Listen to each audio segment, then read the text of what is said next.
Chapter 1. Owl Post. Harry Potter was a highly unusual boy in many ways. For one thing, he hated the summer holidays more than any other time of year. For another, he really wanted to do his homework, but was forced to do it in secret, in the dead of night, and he also happened to be a wizard. It was nearly midnight, and he was lying on his front in bed, the blankets drawn right over his head like a tent, a torch in one hand, and a large leather-bound book, A History of Magic, by Perfilda Bagshot, propped open against the pillow. Harry moved the tip of his eagle feather quill down the page, frowning as he looked for something that would help him write his essay. Witch burning in the 14th century was completely pointless. Discuss. The quill paused at the top of a likely-looking paragraph. Harry pushed his round glasses up his nose, moved his torch closer to the book, and read. Non-magic people, more commonly known as muggles, were particularly afraid of magic in medieval times, but not very good at recognising it. On the rare occasion that they did catch a real witch or wizard, burning had no effect whatsoever. The witch or wizard would perform a basic flame-freezing charm, and then pretend to shriek with pain while enjoying a gentle tickling sensation. Indeed, Gwendolen the Weird enjoyed being burnt so much that she allowed herself to be caught no fewer than 47 times in various disguises. Harry put his quill between his teeth and reached underneath his pillow for his ink bottle and a roll of parchment. Slowly and very carefully he unscrewed the ink bottle, dipped his quill into it and began to write, pausing every now and then to listen, because if any of the Dursleys heard the scratching of his quill on their way to the bathroom, he'd probably find himself locked in the cupboard under the stairs for the rest of the summer. The Dursley family of number 4 Privet Drive was the reason that Harry never enjoyed his summer holidays. Uncle Vernon, Aunt Petunia and their son Dudley were Harry's only living relatives. They were muggles, and they had a very medieval attitude towards magic. Harry's dead parents, who had been a witch and wizard themselves, were never mentioned under the Dursleys' roof. For years, Aunt Petunia and Uncle Vernon had hoped that if they kept Harry as downtrodden as possible, they would be able to squash the magic out of him. To their fury, they had been unsuccessful, and now lived in a terror of anyone finding out that Harry had spent most of the last 2 years at Hogwarts School of Witchcraft and Wizardry. The most the Dursleys could do these days was to lock away Harry's spellbooks, wand, cauldron and broomstick at the start of the summer holidays, and forbid him to talk to the neighbours. This separation from his spellbooks had been a real problem for Harry, because his teachers at Hogwarts had given him a lot of holiday work. One of the essays, a particularly nasty one, about shrinking potions, was for Harry's least favourite teacher, Professor Snape, who would be delighted to have an excuse to give Harry detention for a month. Harry had therefore seized his chance in the first week of the holidays. While Uncle Vernon, Aunt Petunia and Dudley had gone out into the front garden to admire Uncle Vernon's new company car, in very loud voices so that the rest of the street would notice it too, Harry had crept downstairs, picked the lock on the cupboard under the stairs, grabbed some of his books and hidden them in his bedroom. As long as he didn't leave spots of ink on the sheets, the Dursleys never need know that he was studying magic by night. Harry was keen to avoid trouble with his aunt and uncle at the moment, as they were already in a bad mood with him, all because he'd received a telephone call from a fellow wizard 1 week into the school holidays. Ron Weasley, who was one of Harry's best friends at Hogwarts, came from a whole family of wizards. This meant that he knew a lot of things Harry didn't, but had never used a telephone before. Most unlikely it had been Uncle Vernon who had answered the call. Vernon Dursley speaking. Harry, who happened to be in the room at the time, froze as he heard Ron's voice answer, "Hello? Hello? Can you hear me? I want to talk to Harry Potter." Ron was yelling so loudly that Uncle Vernon jumped and held the receiver a foot away from his ear, staring at it with an expression of mingled fury and alarm. "Who is this?" he roared in the direction of the mouthpiece. "Who are you?" "Ron Weasley," Ron bellowed back, as though he heard Uncle Vernon was speaking from opposite ends of a football pitch. "I'm a friend of Harry's from school." Uncle Vernon's small eyes swivelled round to Harry, who was rooted to the spot. "There is no Harry Potter here," he roared, now holding the receiver at arm's length, as though frightened it might explode. "I don't know what school you're talking about. Never contact me again. Don't you come near my family." And he threw the receiver back onto the telephone, as if dropping a poisonous spider. The row that had followed had been one of the worst ever. "How dare you give this number to people like you?" Uncle Vernon had roared, spraying Harry with spit. Ron obviously realised that he'd got Harry into trouble, because he hadn't called again. Harry's other best friend from Hogwarts, Hermione Granger, hadn't been in touch either. Harry suspected that Ron had warned Hermione not to call, which was a pity because Hermione, the cleverest witch in Harry's year, had Muggle parents, knew exactly well how to use a telephone and would probably have had enough sense not to say that she went to Hogwarts. So, Harry had had no word from any of his wizarding friends for 5 long weeks, and this summer was turning out to be almost as bad as the last one. There was just one very small improvement. After swearing that he wouldn't use her to send letters to any of his friends, Harry had been allowed to let his owl, Hedwig, out at night. Uncle Vernon had given in because of the racket Hedwig made if she was locked in her cage all the time. Harry finished writing about Wendell in the Weird and paused to listen again. The silence in the dark house was broken only by the distant, grunting snores of his enormous cousin, Dudley. It must be very late. Harry's eyes were itching with tiredness. Perhaps he'd finish this essay tomorrow night. He replaced the top of the ink bottle, pulled an old pillowcase from under his bed, put the torch, a history of magic, his essay, quill, and ink inside it, got out of bed, and hid the lot under a loose floorboard under his bed. Then he stood up, stretched, and checked the time on the luminous alarm clock on his bedside table. It was 1 o'clock in the morning. Harry's stomach gave a funny jolt. He had been 13 years old, without realising it, for a whole hour. Yet another unusual thing about Harry was how little he looked forward to his birthdays. He had never received a birthday card in his life. The Dursleys had completely ignored his last 2 birthdays, and he had no reason to suppose they would remember this one. Harry walked across the dark room, past Hedwig's large empty cage, to the open window. He leant on the sill, the cool night air pleasant on his face, after a long time under the blankets. Hedwig had been absent for 2 nights now. Harry wasn't worried about her. She'd been gone this long before, but he hoped she'd be back soon. She was the only living creature in this house who didn't flinch at the sight of him. Harry, though, still rather small and skinny for his age, had grown a few inches over the last year. His jet black hair, however, was just as it always had been, stubbornly untidy, whatever he did to it. The eyes behind the glasses were bright green, and on his forehead, clearly visible through his hair, was a thin scar shaped like a bolt of lightning. Of all the unusual things about Harry, this scar was the most extraordinary of all. It was not, as the Dursleys had pretended for 10 years, a souvenir of the car crash that had killed Harry's parents, because Lily and James Potter had not died in a car crash. They had been murdered by the most feared dark wizard for 100 years, Lord Voldemort. Harry had escaped from the same attack, with nothing more than a scar on his forehead, when Voldemort's curse, instead of killing him, had rebounded upon its originator. Barely alive, Voldemort had fled. But Harry had come face to face with him since at Hogwarts. Remembering their last meeting as he stood at the dark window, Harry had to admit he was lucky even to have reached his 13th birthday. He scanned the starry sky for a sign of Hedwig, perhaps soaring back to him with a dead mouse dangling from her beak, expecting praise. Gazing absently over the rooftops, it was a few seconds before Harry realised what he was seeing. Silhouetted against the golden moon and growing larger every moment was a large, strangely lopsided creature, and it was flapping in Harry's direction. He stood quite still, watching it sink lower and lower. For a split second, he hesitated, his hand on the window latch, wondering whether to slam it shut. But then the bizarre creature soared over one of the street lamps of Privet Drive, and Harry, realising what it was, leapt aside. Through the window soared 3 owls, 2 of them holding up the third, which appeared to be unconscious. They landed with a soft plump on Harry's bed, and the middle owl, which was large and grey, keeled right over and lay motionless. There was a large package tied to its legs. Harry recognised the unconscious owl at once. His name was Errol, and he belonged to the Weasley family. Harry dashed to the bed at once, untied the cords around Errol's legs, took off the parcel, and then carried Errol to Hedwig's cage. Errol opened one bleary eye, gave a feeble hoot of thanks, and began to gulp some water. Harry turned back to the remaining owls. One of them, the large snowy female, was his own Hedwig. She too was carrying a parcel, and looked extremely pleased with herself. She gave Harry an affectionate nip with her beak as he removed her burden, then flew across the room to join Errol. Harry didn't recognise the third owl, a handsome tawny one, but he knew at once where it had come from, because in addition to a third parcel, it was carrying a letter bearing the Hogwarts crest. When Harry relieved the owl of its post, it ruffled its feathers importantly, stretched its wings, and took off through the window into the night.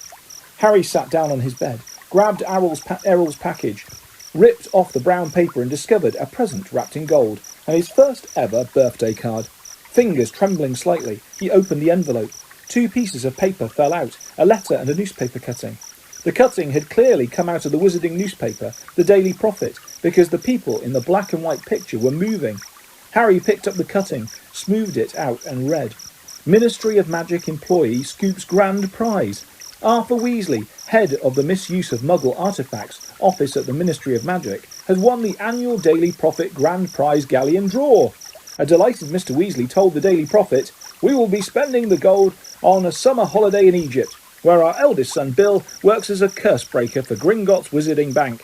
The Weasley family will be spending a month in Egypt, returning for the start of the new school year at Hogwarts, which 5 of the Weasley children currently attend."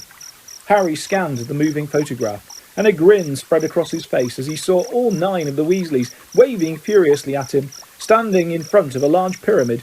Plump little Mrs. Weasley, tall, balding Mr. Weasley, 6 sons and 1 daughter, all, though the black and white picture didn't show it, with flaming red hair. Right in the middle of the picture was Ron, tall and gangling, with his pet rat Scabbers on his shoulder and his arm around his little sister Ginny. Harry couldn't think of anyone who deserved to win a large pile of gold more than the Weasleys, who were very nice and extremely poor. He picked up Ron's letter and unfolded it. "Dear Harry, happy birthday. Look, I'm really sorry about the telephone call. I hope the Muggles didn't give you a hard time. I asked Dad and he reckons I shouldn't have shouted. It's brilliant here in Egypt. Bill's taken us round all the tombs, and you wouldn't believe the curses those old Egyptian wizards put on them. Mum wouldn't let Ginny come in the last one. There were all these mutant skeletons in there of Muggles who'd broken in and grown extra heads and stuff. I couldn't believe it when Dad won the Daily Prophet draw. 700 galleons. Most of it's gone on this holiday, but they're going to buy me a new wand for next year." Harry remembered only too well the occasion when Ron's old wand had snapped. It had happened when the car the two of them had been flying to Hogwarts had crashed into a tree in the school grounds. "We'll be back about a week before term starts, and we'll be going up to London to get my wand and our new books. Any chance of meeting you there? Don't let the Muggles get you down. Try and come to London. Ron. P.S. Percy's head boy. He got the letter last week." Harry glanced back at the photograph. Percy, who was in his 7th and final year at Hogwarts, was looking particularly smug. He had pinned his head boy badge to the fez perched jauntily on top of his neat hair, his horn-rimmed glasses flashing in the Egyptian sun. Harry now turned to his present and unwrapped it. Inside was what looked like a miniature glass spinning top. There was another note from Ron beneath it. "Harry, this is a pocket sneakoscope. If there's someone untrustworthy around, it's supposed to light up and spin.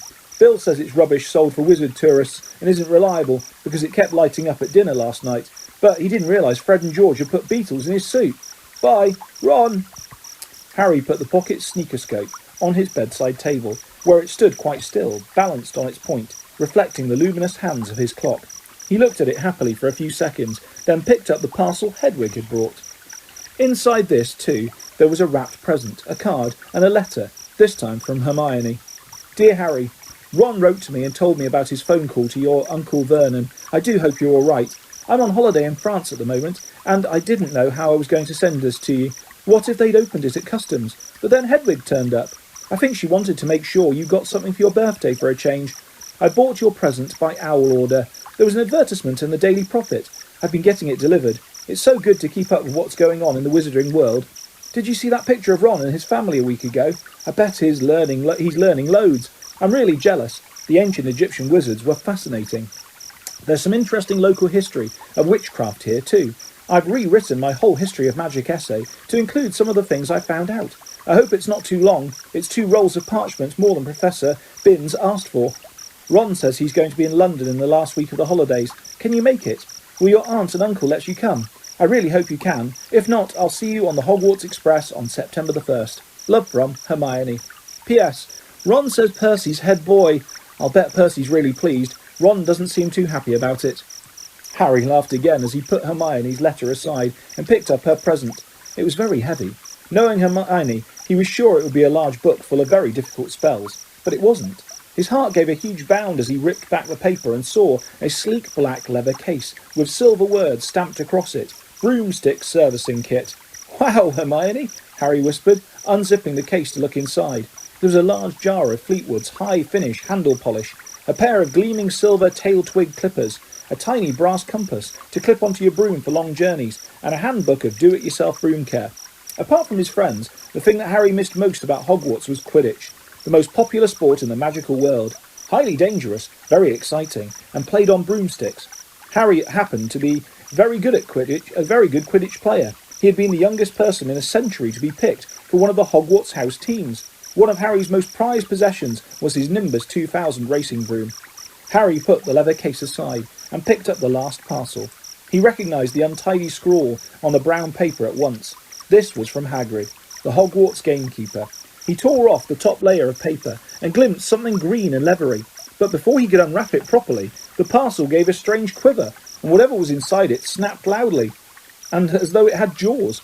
Harry froze. He knew that Hagrid would never send him anything dangerous on purpose. But then, Hagrid didn't have a normal person's view of what was dangerous. Hagrid had been known to befriend giant spiders, buy vicious, free-headed dogs from men in pubs, and sneak illegal dragon eggs into his cabin. Harry poked the parcel nervously. It snapped loudly again. Harry reached for the lamp on his bedside table, gripped it firmly in one hand and raised it over his head, ready to strike. Then he seized the rest of the wrapping paper in his other hand and pulled. And out fell a book.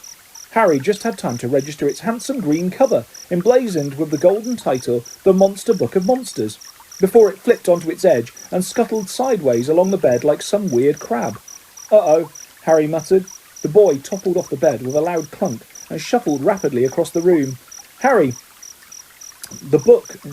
followed it stealthily. The book was hiding in the dark space under his desk. Praying that the Dursleys were still fast asleep, Harry got down on his hands and knees and reached towards it. Ouch!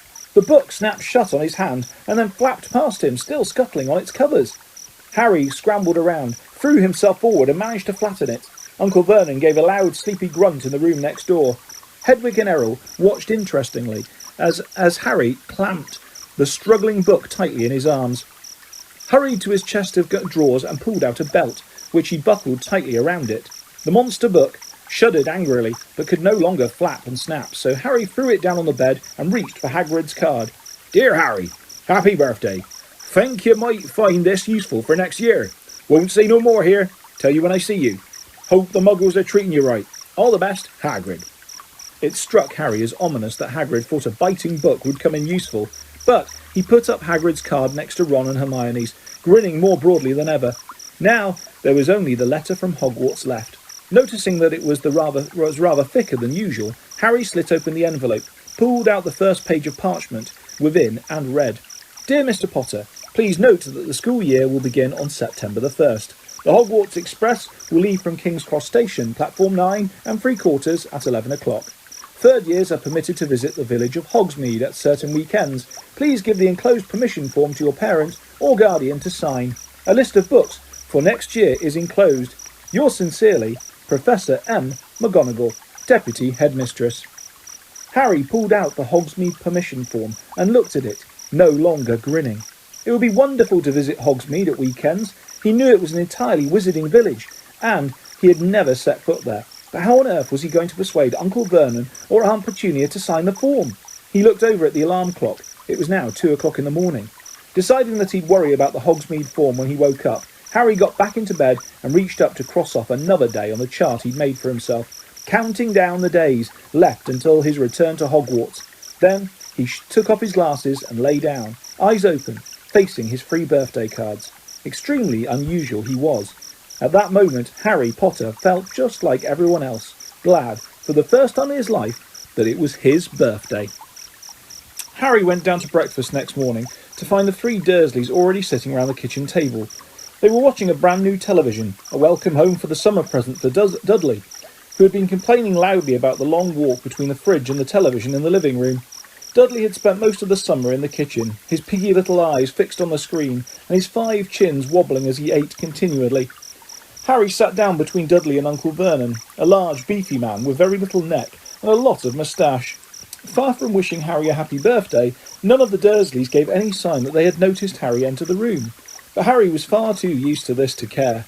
He helped himself to a piece of toast and then looked up at the newsreader on the television, who was halfway through a report on an escaped convict. "The public is warned that Black is armed and extremely dangerous. A special hotline has been set up, and any sighting of Black should be reported immediately."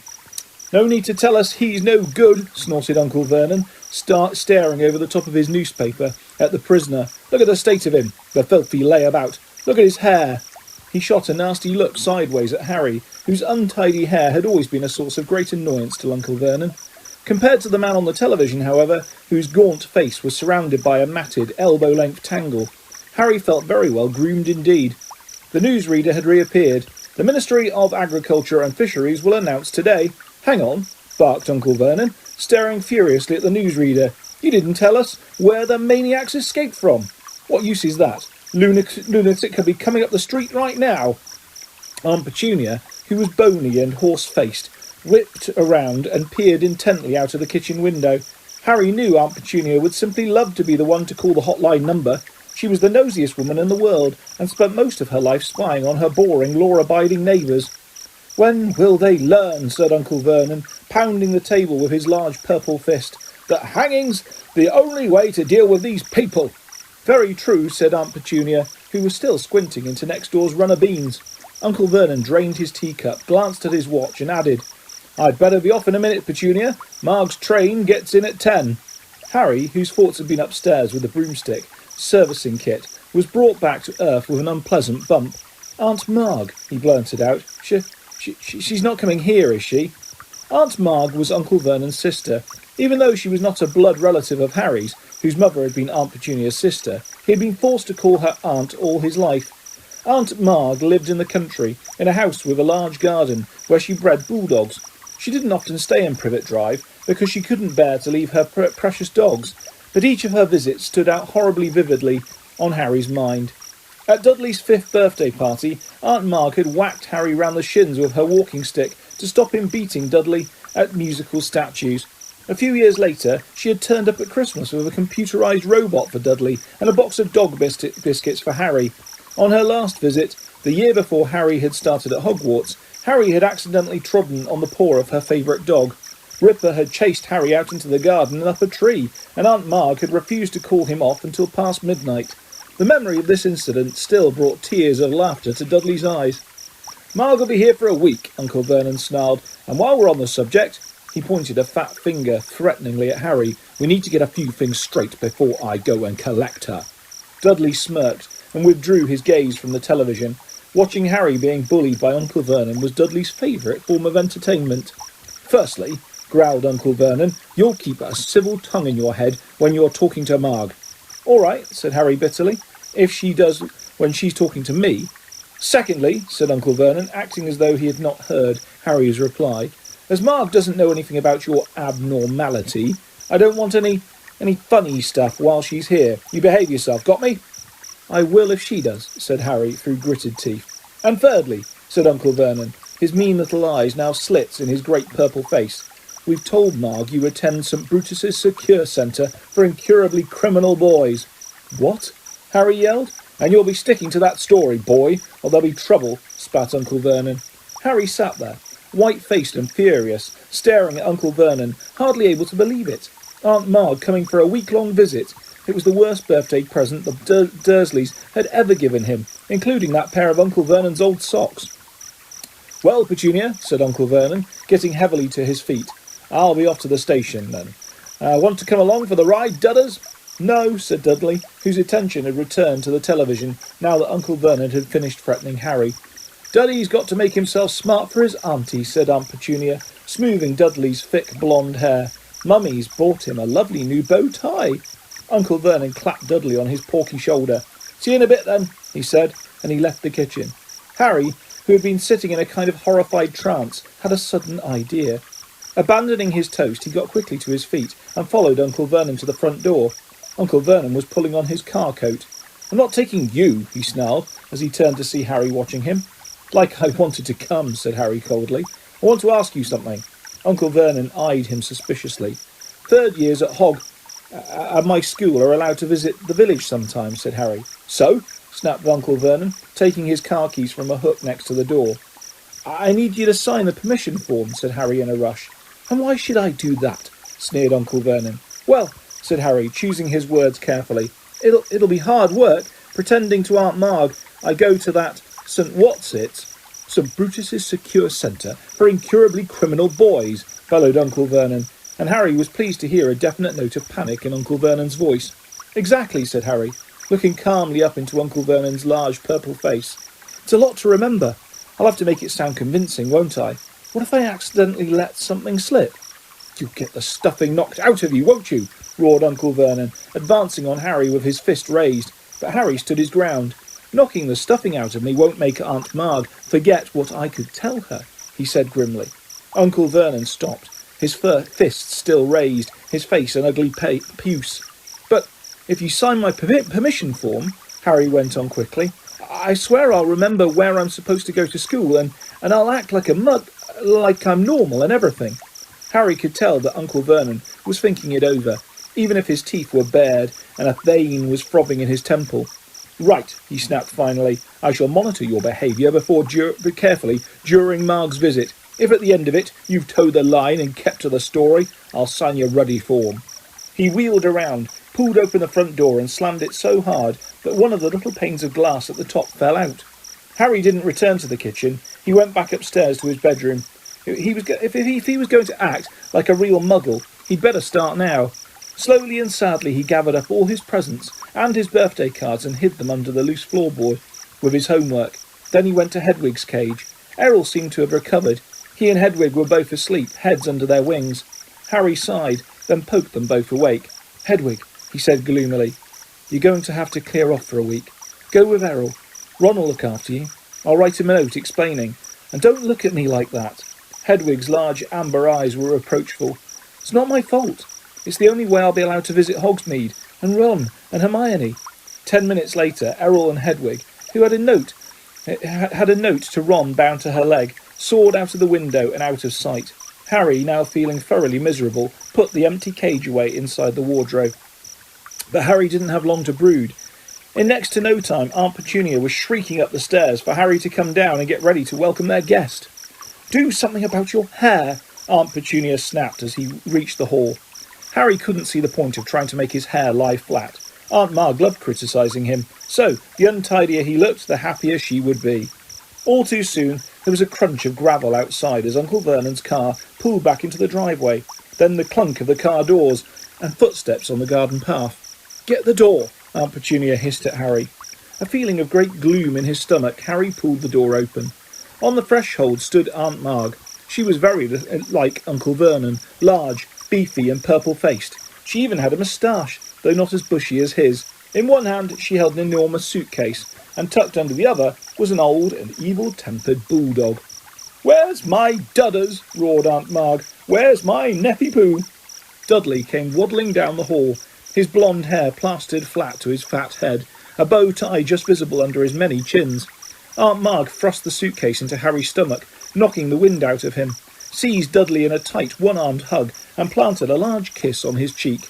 Harry knew perfectly well that Dudley only put up with Aunt Marg's hugs because he was well paid for it, and sure enough, when they broke apart, Dudley had a crisp £20 note clutched in his fat fist. "Petunia!" shouted Aunt Marg, striding past Harry as though he was a hat stand. Aunt Marg and Aunt Petunia kissed, or rather Aunt Marg bumped her large jaw against Aunt Petunia's bony cheekbone. Uncle Vernon now came in, smiling jovially as he shut the door. "Tea, Marg," he said. "And what will Ripper take?" "Ripper can have some tea out of my saucer," said Aunt Marg, as they all trooped into the kitchen, leaving Harry alone in the hall with the suitcase. But Harry wasn't complaining. Any excuse not to be with Aunt Marg was fine by him, so he began to heave the case upstairs into the spare bedroom, taking as long as he could. By the time he got back to the kitchen, Aunt Marg had been supplied with tea and fruitcake, and Ripper was lapping noisily in the corner. Harry saw Aunt Petunia wince slightly as specks of tea and drool flecked her clean floor. Aunt Petunia hated animals. "Who's looking after the other dogs, Marg?" Uncle Vernon asked. "Oh, I've got Colonel Fubster managing them," boomed Aunt Marg. "He's retired now.